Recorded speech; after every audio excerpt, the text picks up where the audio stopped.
Hello. Please respond. This is just a class for clarifying your doubts. Are you able to listen to my voice or not? Yes, sir, you're audible. Yeah. So, what is the use of precision in general when it comes to our day-to-day life?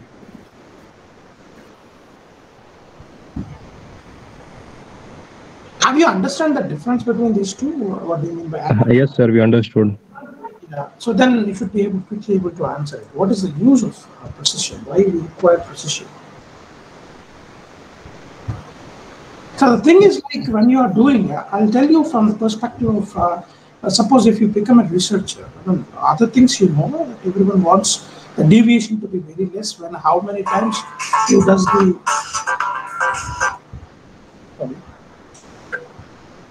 how many times you does the measurement, you want the deviation should be the same. You don't want error is fine. Accuracy tells you how much the measured value is away from the true value. You understood? So how much it is away, that means what is the error that we have. So any instrument, if we know the error, then it can be used. We cannot say that it is giving an error, we cannot. If we know the error, how much error it is coming, in general, we can use that. Since we know the error, how much error it is coming, we can always use any instrument. In that case, every instrument does have some error, right? So absolute values no instrument can give you, because always any instrument will take some part of the energy to actually move or to overcome its hysteresis. So not inertia. So either mechanical or electrical devices or whatever sensor you're using, a part of energy will be first is sensed or taken by the sensor, so that it gives you the recording or output from the instrument. So in that case, always there is bound to have some kind of an error. Right now, precision. Why precision, sir? As I told you, an instrument with accuracy is okay, unless until unless we know the error, how much error it is giving. If we don't know what error it is coming, then the instrument will be useless. Okay. So next one is a precision. You can see here. Suppose you know the error.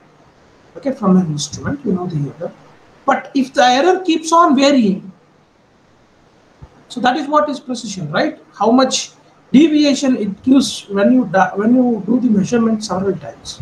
You can see over here, okay, in the second box in that. So you are not sure if the error keeps on changing. You are not sure of the reading. You cannot deliberately tell the world that this is the measurement that you have got. From the perspective of a researcher, for example, if you go to do some experiments in the later period, generally anybody will ask you. You can always say, sir, this is the error that I will get. Most probably my error will be in this range. You can always tell that, but they will ask you about the repeatability, which always talks about the precision. That means how many times have you done the experiment? So each the reading will differ when 3 different persons have done, depending on the person, depending on the position, depending on the environmental conditions, depending on the location. Okay, all these factors does affect the measurement. So it is always better whenever you are trying to prove something interesting to the world by doing certain measurement, or if you invented something, people won't believe it so easily. So they want accuracy as well as precision. That means you have to show them the same result repeatedly. Okay, that means if you have done in May or something, and then 3 or 4 times you have to do the experiment in the next 4 or 5 days, or for 4 or 5 months, depending on how your variables are influenced by the conditions. For example, if your reading is influenced by the humidity, you have to, suppose if we are staying in Chennai where the humidity is very high, we have to do it in 2 times where the humidity effects will not be actually different. So that is what I'm calling it as because sometimes the humidity may act as a help for the instrument to give a better value, but when the humidity is lesser, the value may change, and you cannot say that this is the measurement for all the things, right? for all environmental conditions. So you have to be wary of these things, that the precision is very important along with accuracy. Okay, so one simple question. So which one do you prefer, high accuracy or high precision? If your instrument is very highly accurate but low precise, there is another instrument which is highly precise but low accurate. Which one you can? Which one? Highly precise. Highly precise, correct. Because when you can do that, when you know the error that is coming out of the instrument. I'm sure now you are very clear about it. Yeah? Yes, sir. Yeah. Now calibration, this term we will keep on coming back to the same. Somebody has said something. Is there any message? I appreciate it. Now I'm not recording it. That is fine, right? I'm not recording it because this is only a repetition kind of a class. So I'm not. Now, what do you mean by calibration? Calibration. Have you understood what is calibration? Any doubts in the calibration part to anybody? Let's be free, man. I mean, if you talk, then I'll be having some understanding where you are. I don't want you to bore with the same redundant issues. Only thing is, I want to make some further clarifications of the things. That's it. No answer? Should I skip the calibration part and move forward? Yes, sir. We understood it. You please let me know. Are others also fine, right? Okay. So these things you might have already got standards. These are all, earlier they used to have physical standards. Now they are converting some of them into the speed of light, and based on the frequencies, they're actually measuring this. So these things you might have, you can get in any textbook or internet. So you please go through it. You need not by heart it, just have an understanding of that. That is what I expect. And the next topic that I sent you was this.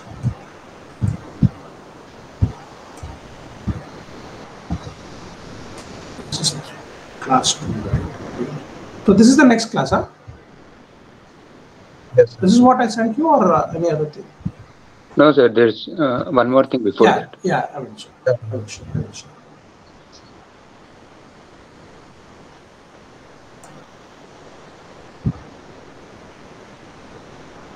This one, right? This one, right? Yes. Yes, sir. So now we will slowly move on to the response of measuring instruments. Suppose you have an instrument, and whenever you are giving an input, how it is producing the output. Okay, so that is what we are going to study in the next few classes, 1 or 2 classes. How does it vary? So you might have already listened to this. Response is a measure of system's fidelity. That means how faithfully it is reproducing the changes in the input without any error. That is what we call it as fidelity. Okay? Degree at which the measuring instrument is capable of faithfully reproducing the change. And response is nothing but the system's ability to faithfully sense, transmit, and present all the required information included in the measuring, and to exclude all else. Whatever is required, that it has to keep in, and whatever is not required, it has to take out. But all the important information has to be come out as an output. Only thing is, it can be amplified, it can be filtered, you can do many things, manipulations over the input signal, but ultimately it has to be the same input way. So how can we say, sir, if we are giving an input, if we are amplifying, certain things will change, like the amplitude will change or the frequency will change. On what factors you will say that it has actually produced the input pattern in the output? How do you say that? Whether the instrument is responding properly or not, how can you say that? For that, we first will go towards the different kinds of inputs, and then we will slowly move on to the responses of different instruments, and how do we classify the instruments based on the responses that we give. Okay? So, sorry, based on the inputs that we give. So, when we give an input, how it is behaving. So based on that, we have classified the instruments, and how do we do that? And again, these are all very straightforward in static measurement, where the input will not vary with respect to time. It's straightforward. But when it comes to a dynamic input, that means which keeps on changing or varying with respect to time, that is the place where you have to be very, very careful dealing with those instruments to measure. Nowadays, all the physical variables, we generally try to convert them into electrical signals because in the form of voltage, so that it can be easily manipulated, or it can be easily converted into required formats. So that's why most of them are electrical or computerized, and so you have to be very careful with the dynamic signals. So this particular classes will give you a feel of how these responses will behave. Okay, as I told you, static measurement is basically when the input doesn't change with time, and for transient, the measurements becomes more and more complex. So we have to be very careful, or we have to make sure that our characteristics of these and parameters that we are applying to a dynamic measurement system, we should be well versed with that. We should be knowing what are the characteristics we have to look at to estimate whether the instrument is working perfectly or not. In order to understand that, we have to understand how the characteristics of the instrument will behave and how the parameters will be coming out when a dynamic input is given to it. Okay, so let us move on to the dynamic measurement. So first, a very fundamental concept, when there is a time-bound change in the input. Okay, so we have given a particular equation, right, which is having a physical variable x of t, and the general differential equation will be written like this. Okay, a power n d power n into x naught by dt power n. This is a general differential equations we can write for a given input, and which is basically nothing but x naught is our output quantity and xi is your input quantity with respect to time. So whatever be the variation that is happening with the xi, that same should be converted into the output x naught. So the expressions are like that. Now a's and what are a's and b's? We are just taking them to be constants. Okay. So therefore the variation of output with respect to with the input change x of t is equivalent to the output with respect to t. Output with respect to t will become nothing but this particular expression, a n d power n y dt power n. This is the output, total output. For a given xi of t, we have x naught of t, which is written in the differential form like this. So first of all, what we try to do here is we are trying to classify the different measurement systems in the form of zeroth, first, and second order system. Okay, depending on how lesser instruments that we have, based on that we are actually changing. Okay, so I'll come back to that in a lengthier way in the next few classes. So now you can see that there is first, zeroth, and first and second order systems we have. Okay, the zeroth order system has an output which is proportional to the input at all times in accordance with the equations. It does mean that it's kind of a linear kind of an equation. For a given input, we are only having one particular one constant. It is always multiplied by a particular constant value that are divided by a particular value. So for a given input y, we are always getting x of t. So this will be amplified by certain value to get the output. That is a relation that we have got from here. Okay. So when your instrument becomes very simplified, when your n becomes 0, so then the whole expression will change into a naught into y. So this is what I am getting. X of t equal to a naught into y. So if the relation of the input and output is in this way, so then we can call it as a zeroth order instrument. Simple balance you take. Okay. Put something and it shows something, and there is a mechanical friction or mechanical elements which takes certain things. So it exactly doesn't replicate, but immediately it will give the output. But there will be somewhat change in the output. So that will be decided by the A naught. Okay?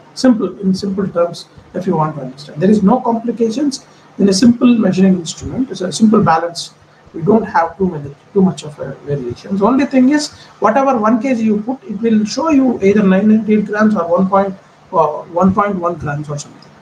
So why it happens? Because there is some mechanism over there. There is some inertial effects that are there, so which will actually alter it, and that change is basically defined by this particular term called A naught, and that is a variable value. So this value 1 by A naught, we are calling it as static gain of the instrument, okay? Which is also called as the measure of it's nothing but the sensitivity measurement of the instrument. How sensitive the instrument is can measure. So one of the example I have given over here.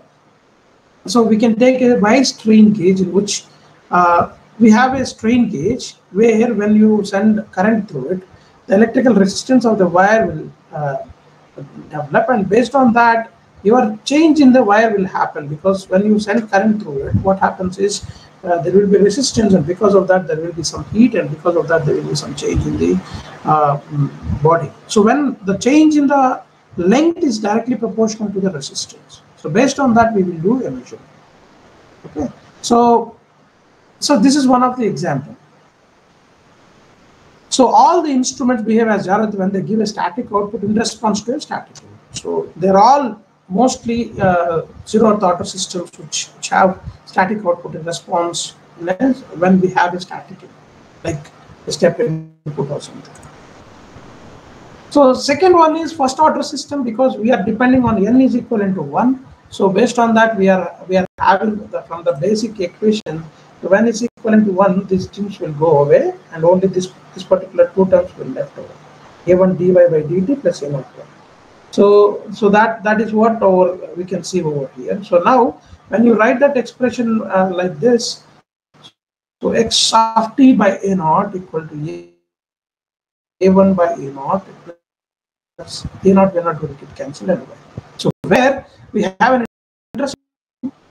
Okay. So in a first order system, we are getting another important parameter which we call it as a time constant, and again 1 by a0 we are calling it as static sensitivity. This is static sensitivity. That means these are the instruments where we are giving an input and it is taking certain time to reproduce the output. You're getting, it's not immediately showing, it's taking certain time to actually replicate the input value as an output. So such instruments we call it as first order systems, and the important terms we have are a1 by a0 is the time constant and 1 by a0 is the static sensitivity. Is it clear? Now,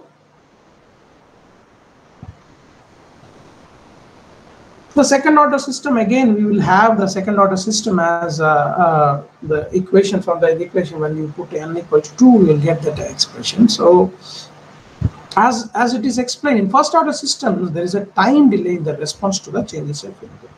So you have given an input, it takes some microseconds to actually replicate the output. Okay, so that is what is being explained here. In those kind of things we call it as the first order systems, and then the time constant is a measure of the time delay. How much time it is taking is what we are calling it as a time constant, not a measure. So thermometers for measuring temperatures are first order instruments. So in that case, the first instrument, the very basic instrument that we consider into that is your thermometer. And on what basis you can have this thermal capacity or time constant is given in this particular thing. I hope we have gone through it, how you can get to this particular thing. If it is a thermometer, I am sure that you have gone through these steps where the change in the thermometer is being explained here, which is basically nothing but depends on the thermal capacity of the thermometer. What do you mean by thermal capacity?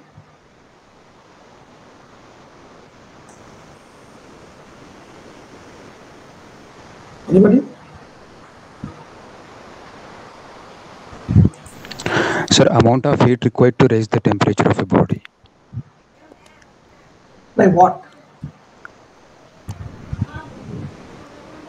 How much energy it can store? That in general, it is how much energy it can store without transmitting. Suppose you will be we will be introduced two terms now in previous classes. I'm not sure. Heat transfer is in this semester or next semester? Next semester, I guess, sir. So I may not be knowing it. You know the thermal conductivity property, and then you also know thermal diffusivity. You know, +2, I'm sure, JE and all. What is the difference between alpha and K?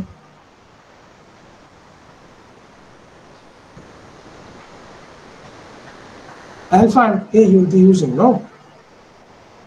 What is the difference?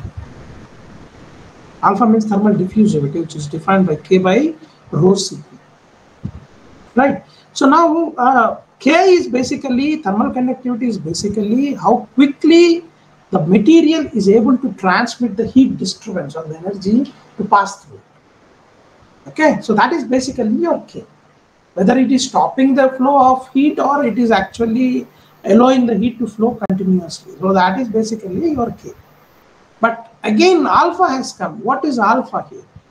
Alpha becomes important when it stores. Suppose it takes heat and it can store within this instrument without further transmitting. So that is a case where alpha becomes important. The transient systems, like with respect to time, if it is varying, so in that, for those heat transfer elements, K is not important, alpha is important. Okay, for steady state, that means after a certain period of time, everything comes to an equilibrium. In that case, K becomes important. But when it comes similar way, it becomes the time constant. It's for temperature, for this example, it's basically dependent on two things. One is the thermal capacity, how it can store the energy, and then what is the thermal contact between the thermometer and the body, and what is the resistance at the sensing point. These are the two things that actually will govern the time constant. How much, that means when you put a thermometer, how much time the thermometer takes to actually give you the reading of your body temperature. So generally it will be 2 minutes, 2 to 3 minutes in general. So that is what the time constant for that thermometer. If it has to be quick, it depends on the how the thermal capacity and thermal contact of the body, of the two bodies, will be resistant. So what we have done over here is, so we have taken the heat transfer equations here, and then you finally came into this format where you are 1 by x of t by a naught. So this whole thing, and then a1 by a naught into dy by dt. So this is this particular a1 by a naught to dy by dt is nothing but this particular term, and ti is this particular term, this one, and t1 is x of t by a naught. So this 1 by a naught is coming towards, this particular term will be your T. Okay. Now, further moving into the second order system. The second order system, as I told you, when your n power n becomes 2. So this is the expression that we will get from the already taken equation. So one of the example I explained over here, I think might have gone through it. So the simple spring and damping balance system, where we have K is the spring constant and C is the damping coefficient. And we have the input, if you can see, it's slightly complex in nature. It's slightly complex in nature.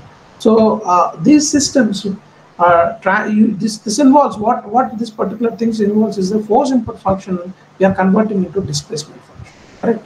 So we are kind of converging that into two different expressions, right? Two different variables. So we have formulated this from the vibrations case. We might have known this governing equation from the spring damper simple mass and spring damper system. You know this particular expression. Okay. From that, if you compare those two expressions, whatever we got and over here, we have in this particular thing, whatever we have here is omega n we defined as the natural frequency for this, which is defined as square root of under k by m. Square root of k by m is the natural frequency, and your Cc will be 2 square root of mk as the critical damping coefficient. So these are the two important parameters that we can get in the dynamic measurement. Okay, dynamic measurement of the second order system. Okay, so now, since we have defined omega n and Cc, when we are comparing that with this particular expression, so we are again getting back C by Cc, which is nothing but the damping factor or zeta, damping ratio zeta. So this particular term, C by Cc, we are calling it as the damping factor or damping ratio. Okay, so few examples we try to give for dynamic measurements. One is the U-tube manometer for measuring pressure differences. So the liquid in the U-tube, which actually oscillates from side to side with some frequency, which is generally being governed by the weight of the liquid. So what is the damping factor? Which is the damping factor will be generally defined by the liquid viscosity and the friction between the liquid and the sides of it. Okay. So that is basically you are having two more factors over here. Okay, so based on the power, the complexity of the instrument goes on here. So this is all about the 0th first and second order systems. I am sure that you've got some more clarity on the topics. So any further questions on this, or else we will move to the next topic.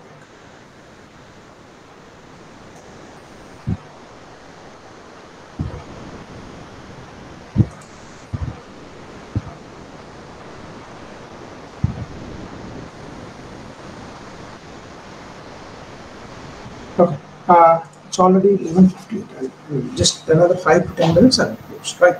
So now, as you understood, what are the different classifications of the instrument based on the what we call it as the complexity, whether it is having static sensitivity or time constant again, and then we are also having damping coefficients, zeta and all.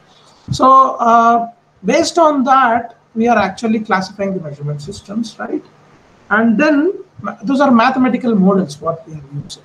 And then suppose how many kinds of elementary inputs that we can give. So this particular class we will see what are the types of inputs that we are giving. Okay? So inputs also can be varying with respect to time. First one is step input.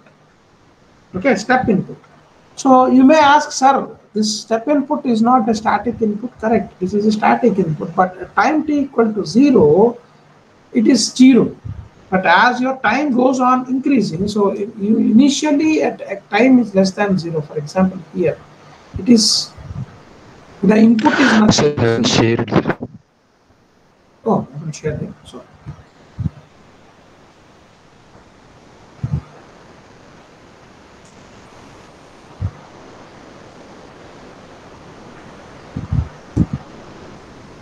Is it clear? Is it visible? Which one types of elementary inputs? Huh? Is my cursor also moving, right? Hello? Is my cursor moving? Small dot. See, somebody can answer. Types of elementary inputs is what you are seeing on the screen or some other thing? No, we are seeing types of elements, Yes, but we are not seeing your cursor. You're not seeing the dot, huh? No, sir. This is the problem. Man, what is happening is when I share with the elementary, with the window, this is not allowing me to show I have to share the full screen. It's not. Let me start presenting. Generally, with the window, it should work, but what is happening is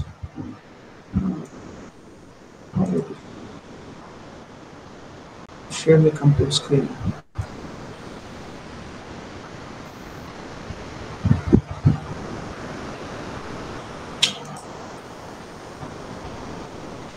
I hope now you are able to see. Yes, sir, we can see now. So now we are trying to figure out how many types of how many types of inputs we can give for a measuring instrument. So the first one is the step input, where you can see from the mathematical expression when time t is less than 0, your input value is 0. When it becomes time great, just greater than 0 or equal to 0, when it mentions time equal to 0, suddenly you put some weight. So this is basically your step in. So it may not stop over here. After certain time, t equal to greater than, suppose here we can put 4 seconds or something, and t is greater than 5 seconds. Again, there may be another value like here. After certain time, you may also have, suddenly you added some more weight after 4 seconds. Okay, so now t is greater than or equal to 4, t is up to 4 seconds, you are finding it here, and t is greater than 4 seconds, x equivalent to 2 times of a or something like that. Okay. So it's a recording, so this my cursor is also moving. So, right. So you understood this kind of, you might have seen this, and then there is a ramp input which is proportional, which is kind of a linear kind of an input, where with respect to time, your input is varying in proportion, with respect to proportion with a constant slope or something. So such kind of inputs, we call it as ramp input. And then we also have sinusoidal input, which is kind of complex thing, which has amplitude, which has frequency, and which is also have some phase terms in this. So you can see this kind of waveforms or inputs, we can only classify them based on that A into sine omega t plus phi in general. So where A is the amplitude, which is nothing but from the center line, what is the height of the crust or trough, that is your amplitude. But what do you mean by frequency? With within one period, how many times, within one period of time, how many oscillations or how many oscillations are repeated. So that is your frequency, and phase is how much they are in line with each other. So these three are the notations, are different kinds of general inputs that we give. We also have different kinds of inputs. So these are all the repetitive nature kind of a thing. Okay. Suppose there are certain things which are non-repetitive, as we have already seen in dynamic signals. We have already seen random signals, which will not repeat at all. These are all periodic signals which repeats themselves, like sinusoidal. So for our class, we are only limiting ourselves to look at when the step input, ramp input, and sinusoidal inputs are given as an input to the measuring instrument, such as 0th, first, and second order, how they are behaving. So these are the things that ramp may not be looking at. We are looking at step and sinusoidal. So when we are giving them as an input, how a 0th order system will behave. We will try to figure it out by looking at some of the mathematical models. Similarly, when a ramp input is given, how it behaves, and how when a sinusoidal input is given as an input, how it behaves. Again, I'm kind of remembering you that 0th order system will have only static sensitivity. Okay? But it's only the sensitivity that plays the role. But when it comes to the first order system, we have some time constant. So it will be able to reproduce the input, but it takes some time. The third one is the second order system. There will be some damping factor. That means immediately when you give an input, it will not give the output immediately, or it will take certain time. After taking certain time, it will not immediately give the output. After taking certain time also, there will be some oscillations. After that only, it will be finally converged into one particular value. Are you getting me what I want to say? Suppose if it's a 0 order system, suppose for a given input, suppose I'll put it in the different forms. So you take it as an input. I'm giving this as an input. For you to easily understand, I'm talking. This is the input. For example, this is 4 units. Suppose the output may be showing as 10 units. Okay.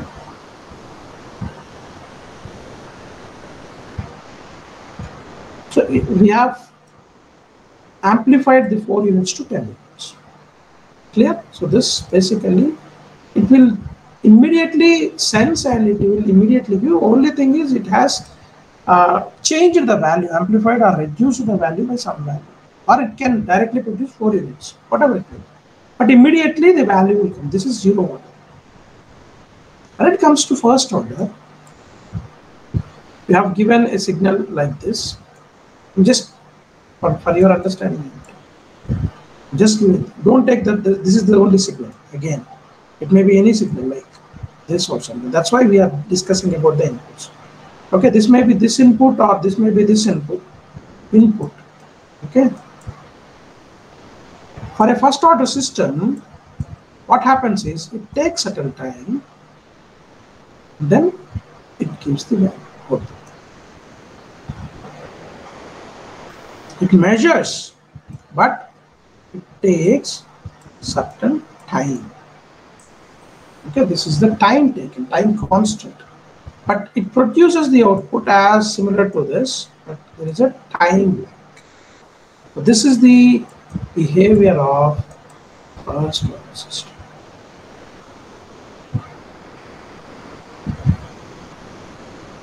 Okay. Let us move on to the second order system. Suppose second order system, as I told you, generally the second order systems will have what it will have. Suppose just take, I mean, don't take this one. For uniform times, I'm giving a same input, constant input for your AC industry. How this will behave is this is input, this is output.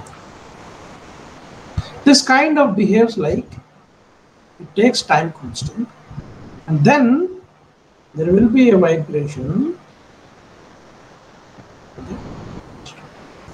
So you have the time constant as well as you have your damping coefficient zeta. I hope you understood this. So it will whenever you put some spring or some thing into the machine, it oscillates, right? So immediately it will, suppose if you are in the weight machines, if you get onto the weight machines, what happens? The pointer will oscillate first and then finally comes to a standstill position. Example for second order system. If you look at our dynamometers in the lab, in the thermal engineering lab, when you put some load, initially it oscillates, right?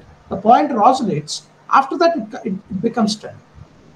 So that is the example of second order system. Am I clear? Yes, sir.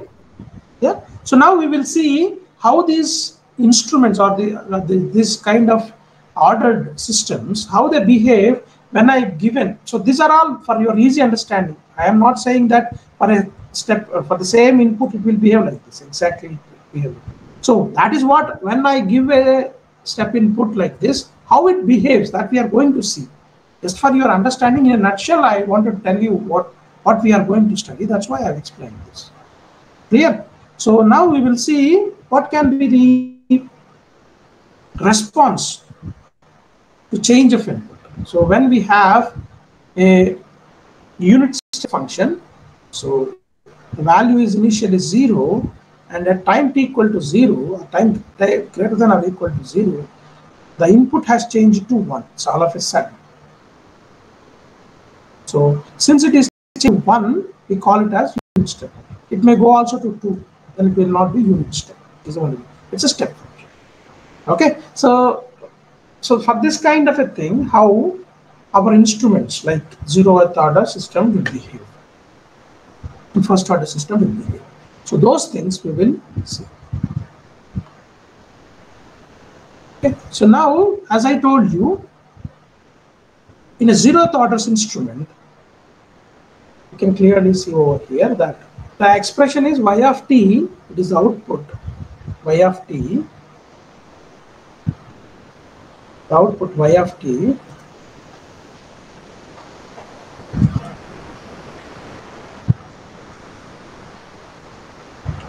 just a minute.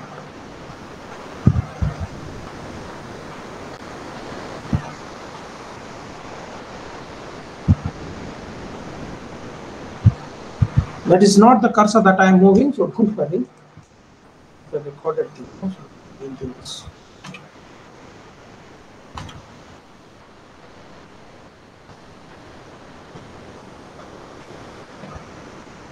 the pointer is not coming. You are seeing the cursor, I guess. You are seeing my cursor. Yeah. Yes, you follow my cursor, don't follow this red mark. Okay? So in a zeroth order system, we know that y of t, that is the output for a given x of t input with respect to varying time, this one is multiplied by a proportionality constant, which we call it as the 1 by of this value, we are calling it as static sensitivity. So now we have blue color signifies the input, okay, sorry, red color signifies the input and blue color signifies the output. So you can see over here, when you are not giving any value, the output is showing 0. When x of 0 is 0, it is kind of 0, and when the value has gone to 1, it is not exactly representing 1, it is showing 1.5. That is because of the sensitivity of the instrument. Okay, this is basically the difference that is created by the static sensitivity. Clear? So this is how a zeroth order system will behave. So it either changes the value by a small factor, or it may also, the static sensitivity of the instrument may be absolutely 0, then it's almost equivalent to 1, then your input will be equivalent to your output completely. Okay, so if the value becomes 1 or something, then it will be obviously becomes equivalent to 1. But when there is certain value for this, it may be 2 or 1.5. So for this, in this case, it is 1.5. So likewise, you are based on the sensitivity of the instrument. For a given input, there may be a small change of output, but it will be consistent. So there is no time lag. You can see over here immediately what you need to observe in this is you have given the time input directly here, and exactly in the same time you are also seeing the output. There is no time lag. There is no vibration.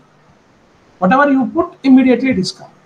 Like a calculator, you press something, you are getting the digital value immediately on the screen. So there is, with our naked eye, there is not a time lag. It's almost the same. So that is the feature or the behavior of the zeroth order system for a unit step function.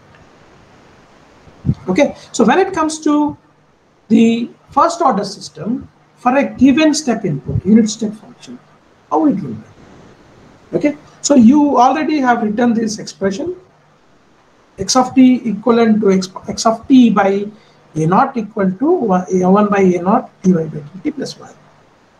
So this is the expression that we have got from the initial expression, right? Whatever the mathematical model for an input and output, whatever we have written, the differential equation, from that we got this expression. Now, here 1 by a naught is what? It is nothing but the static sensitivity. When this is, and a1 by a naught is called the time constant. So now, I'm just giving two different names to that. Static sensitivity, I'm calling it as K, which is nothing but 1 by a naught. So Kx equivalent to a1 by a naught, I'm calling it as tau, which is nothing but your time constant. Okay, understood? K is 1 by a naught and tau, I'm just changing it as variables, right? a1 by a naught is difficult, so I just put tau as a. So now the same input I have given, x of t equal to 0, t equal to 0, and x of t equal to a when t is greater than a. So when the time starts moving from 0, automatically I have given you an amplitude value. Okay, and output value, sorry, what the initial condition y is equivalent to y naught. So when the time has not started, y is equivalent to y naught. That means it is almost 0. So with the given conditions, if we solve the expression, you can see over here, kx tau dy by dt plus y, and what I'm trying to do is, I'm trying to solve the equation. You can see the calculation that I've made here. Just have a look at it, you'll be able to understand.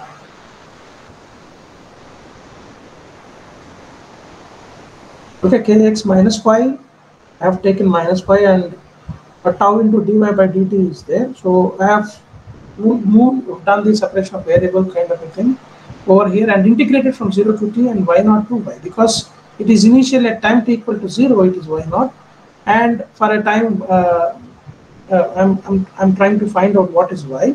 So when I integrated that, you will be getting the output y equal to capital A by a naught plus y naught minus a by a naught into e power minus t by tau. Into e power minus t by tau. You can see over this particular expression. Okay, this is the solution of this when I integrate from 0 to t and y naught to y. Y naught is when t equal to 0 and y is basically the output at t greater than 0. This is what I am trying to find. So this y becomes nothing but, you can see here, I have already defined 1 by a naught as k and capital A is the amplitude. A plus y naught minus ka into, we also have two different terms, e power minus t by tau. T is the time taken, tau is the time constant. Okay, time constant is what? So this t is signifies how much time I am actually doing the, I'm taking the measurement. Okay, so tau is the time constant of the instrument. It's a property of the instrument. Okay, it is something related to the mechanism of the instrument. You understood? T is the time, tau is the time constant. Clear? So now my output is dependent on two things. What is its amplitude and static sensitivity into e power minus t by tau. So what is the time for which I am giving the input and what is the output I am going to get? It is dependent on two things. One is the static sensitivity of the instrument. The other one is your time constant. Even for a unit step. Any doubts in this? You can ask. Can I move on? Yes, sir. So from that, you can see over here, y equal to ka plus y naught minus ka e power minus t by tau. If we draw this with respect to time, if I draw this, then my output y, when it is 0, it will be 0. When it is 1, the value varies. Likewise, if you can see, for a given input of 1, how it is varying, you can see over here. It takes certain time. There is a gradual slope you have. It's an increasing line. And then after certain time, see, you can see over here. You can see that after this time,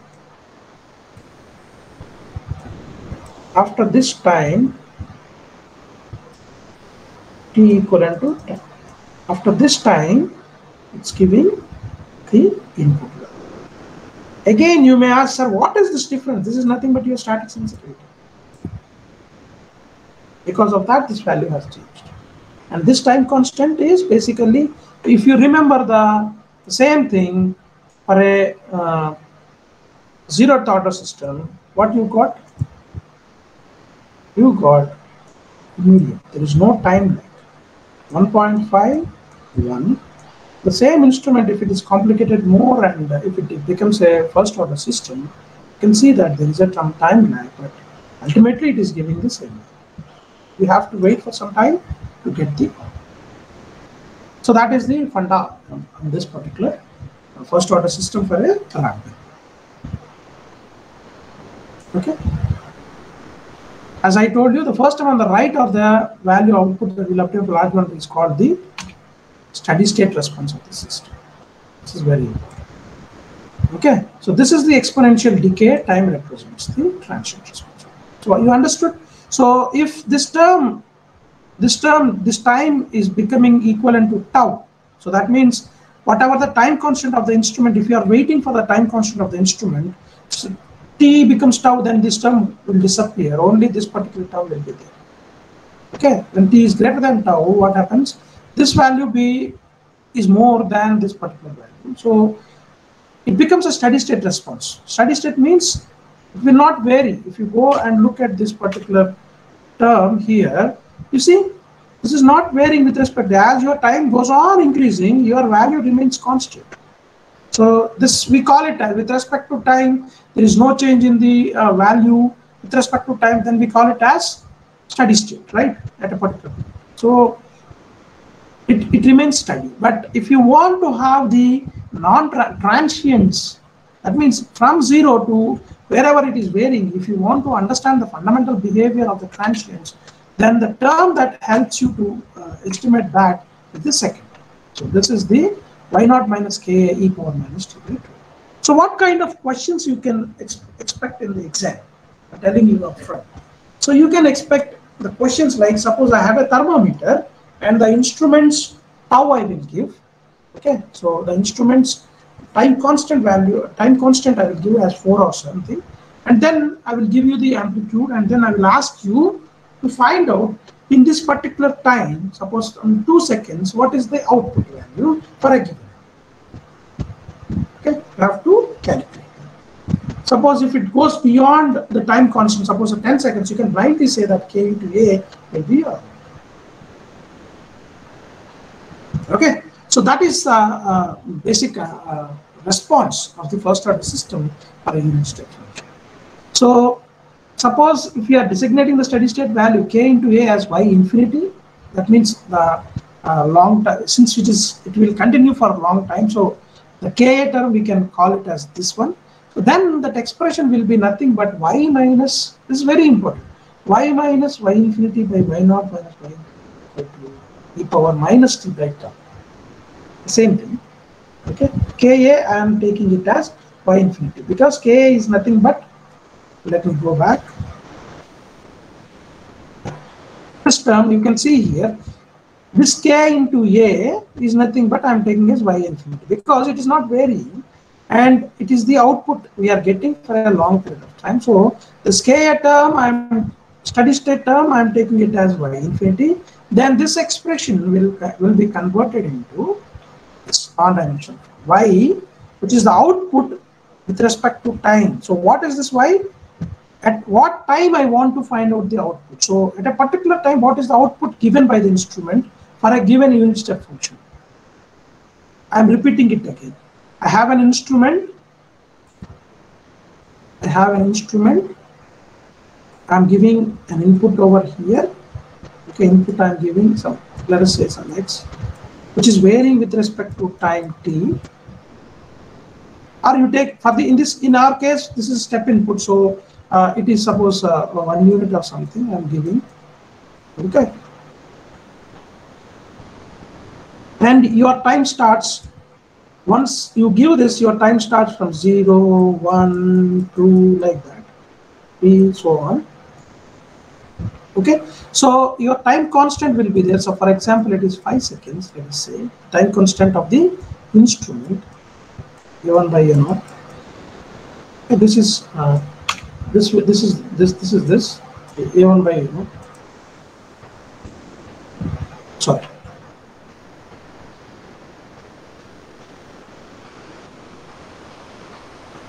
a1 by a0. So now your time starts from 0 to 1, 2, 3. So I may ask you, what is the output value from the instrument at time t equal to 3? So that y is nothing but y at 3 seconds minus y infinity. They may say that for this input it is showing 1.5 or something, suppose minus 1.5 is the output. Y not at initially whatever this y naught, that value minus y infinity is 1.5 equivalent to e power minus t. What do you mean by minus t? Minus t is nothing but for 3 by time constant is 4. So from this I will try to find. Suppose if y naught is equivalent to 0, initial value is 0, then what can we do? Okay, that you think of, we will talk about it tomorrow. Okay, so now response of a change of input. So this expression we have already seen. Okay, this expression we have already seen. So it tells you when time t is equivalent to capital T, that means when the time it becomes equivalent to the time constant of the instrument, the output we are getting is around 63.2%. That means this t I put tau as this, tau like this, then it becomes, this becomes what? 1 e power minus 1. So that value when you y equivalent to 63.2% of y naught, y naught 50 by 50. So this value of e power minus 1 is nothing but 63.2%. So 0.632 or whatever. So that is nothing but your time constant. When your time is equivalent to time constant, you will get 63.2% of the input value. So if you go beyond that, suppose for getting 90% of the step input, how much time it takes, or what should be the time value for that? That is your rise time. We are defining that the rise time is the time required to achieve a response of 90% of the step input. So to get 90%, what it should be, this whole value should be e power minus 3.22 should be 0.1. So then your time, when you, if for this to become t is equivalent to 2.303 times the time constant. That means what? Suppose you have 5 seconds. In the earlier case, if you are taken 5, 2.303 into 5. So for the, if you wait until that time, you will get 90% of the input that you have given as a your output. Suppose if you want to get 100%, then generally you will take that as 5 times the time constant. So 3 things I am talking about here. I'm repeating it again. If anyone has any doubt, they can ask me. The first thing is, when I told you time constant is related to the instrument, A1 by A0. So if your time, that at whatever time you want to take the output, if your time becomes equivalent to tau, a time constant, then the output value is only 63.2% of the input value. Clear? Suppose if the time is 2.303 times the time constant, then you're almost getting 90% of the input value as the output value. Suppose if you want to get closer to 99 point something of the input, then you have to wait until 5 times the time constant to get the perfect reading. So this is how a first order system will behave for a step response. Okay. So from this, what you can understand, if time constant is small, the response of the instrument is very fast. If the time constant is higher, then automatically the instrument is slow.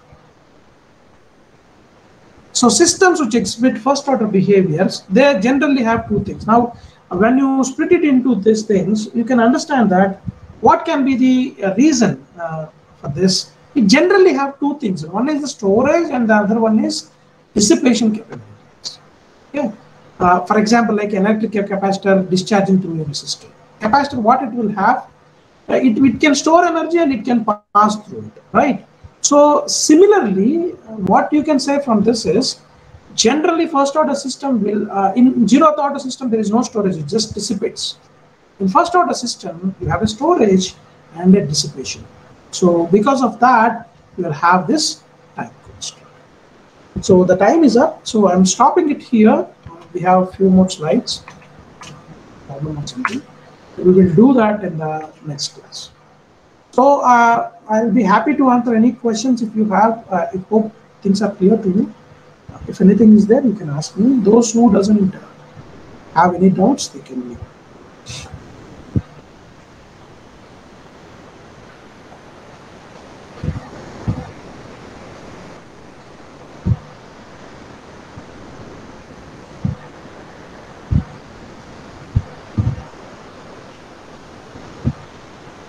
Was it so redundant that I have repeated the previous class?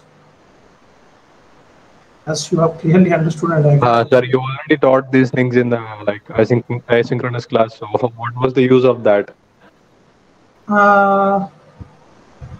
See, what happens is these things are not there. No, this first order and second order was only here, right? No, it was there, sir. You taught. These topics are there. This was not sent, right? This 4.1. So let me tell you. Up to like time constant and 5 times t we read. Okay, that was not explained. It was explained. Those things are new only. That was not sent. Have I sent it? It was there in PPT, sir. We got it. Okay. But it was not explained as this way, right? So that's why I Yeah, took of this. course, sir. That's why I took this class. If it is there, why will I take the pain of taking Yes, another sir. class?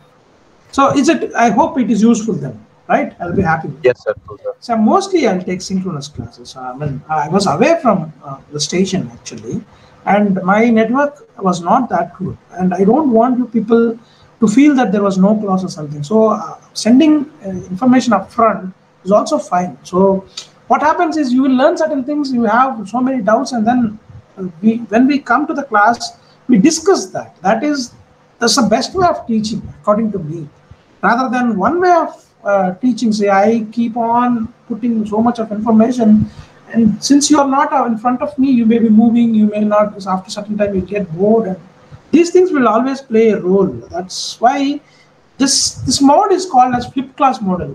Flipped class mode. Generally, we send some information upfront. You people being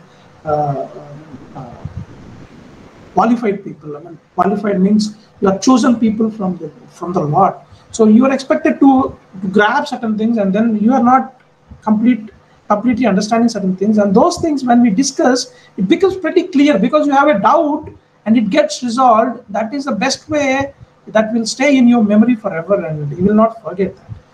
In a classroom scenario, what happens is I will come to the class and I will be sending somewhere, and then suddenly you got stuck somewhere, and I keep on moving. You will not be able to pose the question, and what happens is that question will be bugging you, and the class will be over, and later you will not be able to ask. So that way, I like this flip class model where you will be sent certain information, listen to it, come back and discuss so that it will be helpful for you. Anyways, we will not have that much time in this present session, so I'll take all the classes in synchronous mode. Okay. Only thing is, I will ask you people, please do some problems. I will not give very simple problems. Problems will be little, only in the concepts that were taught in the class only. You will get in the exam. No way I'm going to give anything out of syllabus. Only thing is, I may not be able to solve so many problems in the class itself. So you please spend some time, because it being the online mode, I cannot give you all the theory questions. If it is directly exam, I can give you some theory questions and test your memory and all. But the syllabus is framed for descriptive kind of a thing, and online mode exam, I have to give you some problems to differentiate the grade 1 and grade 2 students. That's it. Okay, so please be aware of that. Please don't blame me later that, sir, you haven't taught and you have given the exam and all. So please don't do that. You have a good textbooks. If you, as I told you, Beckwith and Holman, they're very good textbooks, and most of my contents are from there only. So you go through them, and whenever a topic I will teach from some other textbook, I will let you know. Okay? So if you have no doubts, then I will take a leave from you guys. I hope I haven't disturbed your holiday. I'm really sorry if I have done. But this is the very could you please? I've already shared it, I think. Karthik, didn't I share this thing? Only this class I have to share. Yes, sir. You have shared it. Yeah, only this class I will say. Okay. One thing is I have forgotten. I thought of only clarifying the doubts, but since time was left, I thought, but I haven't recorded. So I will send that, and you have it recorded. I mean, the recorded PPT only I will send you, so that you will get something. All right. Okay. Have a great day. Take care of yourselves. Thanks for attending the class.